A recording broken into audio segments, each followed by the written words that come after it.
जवळजवळ 34,000 कोटी रुपयाची कर्जमाफी राज्य सरकारच्या वतीनं आज कॅबिनेटने त्याला मान्यता दिली आहे। त्याच्यामध्ये 1.5 लाखापर्यंतचं कर्ज सरसकट आम्ही माफ करतो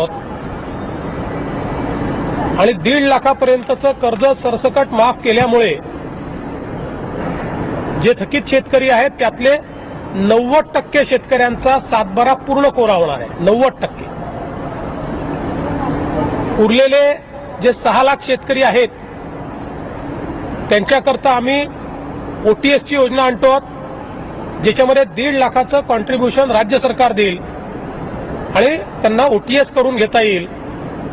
त्यामुळे हे सगळे शेतकरी याच्यामध्ये आम्ही कव्हर केलेले आहेत। यासोबत ज्या शेतकऱ्यांचं कर्जाचं पुनर्गठन झालं ते एकतर थकीत झाले असतील तर पीक कर्जाच्या सवलतीत जातील, मध्यम मुदतीच्या कर्जामध्ये जे गेले आहेत ते त्याच्यामध्ये जातील, कारण हे कर्ज माफ करत असताना पीक कर्जासोबत टर्म लोन ज्याला आपण म्हणतो मध्यम मुदतीचं कर्ज हे देखील आम्ही या ठिकाणी रद्द करतो, माफ करतो। त्याच्यामुळे पुनर्गठित थकीत जे आहेत किंवा मध्यम मुदतीत गेलेले आहेत त्यांना देखील या ठिकाणी या कर्जमाफीचा उपयोग होणार आहे। हा जर आपण हिशोब लावला तर एकूण 40 लाख शेतकऱ्यांचा सातबारा कोरा होणार आहे। जे शेतकरी नियमित कर्ज भरतायत त्या शेतकऱ्यांचा देखील हा सवाल असणार आहे की आम्ही नियमित कर्ज भरलं हे आमचं चुकलं का, आम्हाला प्रोत्साहन काही मिळणार आहे की नाही, आणि म्हणून तोही निर्णय आम्ही घेतला आहे आणि नियमित कर्ज भरणाऱ्या शेतकऱ्यांना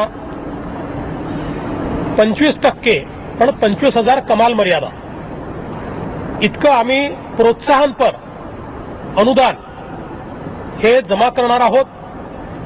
आणि आता जे शेतकरी 30 जूनपर्यंत कर्ज भरतील त्यांनी तर ते तेवढं कर्ज कमी भरलं तरी देखील त्यांना ते अनुदान थेट त्यांच्या खात्यामध्ये तात्काळ हे आम्ही देण्याची व्यवस्था करू किंवा बँकांची आम्ही त्या संदर्भात टायअप करून तेवढे पैशाची हमी राज्य सरकार घेईल।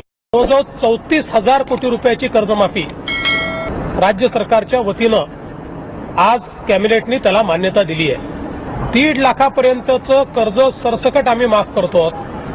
पर्यंतचं कर्ज सरसकट माफ केल्यामुळे जे थकीत शेतकरी आहेत त्यातले 90% शेतकऱ्यांचा सातबारा पूर्ण कोरा होणार आहे। 90%।